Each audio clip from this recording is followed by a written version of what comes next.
Hey, this is Rick with Outdoor Emergencies at hikingemergencybeacon.com, and I want to introduce you to a brand new playlist for the ZOLEO right here.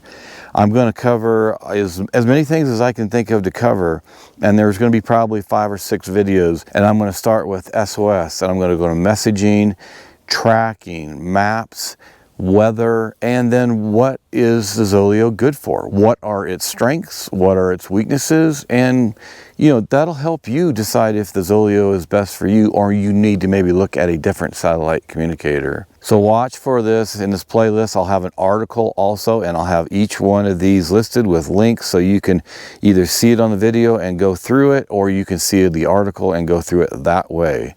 But if you'd like to know more about other satellite communicators, maybe the ZOLEO is the right one for you, maybe it's not.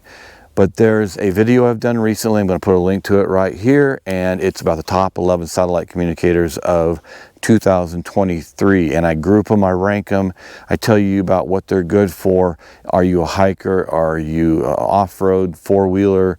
Or do you hunt and like dog trackers? So I group them, and I tell you, give you my advice or my preference for what I think is best, and I'll help lead you in the right direction for what satellite communicator is best for you. Well, that's it. Keep an eye out for this playlist and these videos in it as I help you to learn more about the ZOLEO satellite communicator.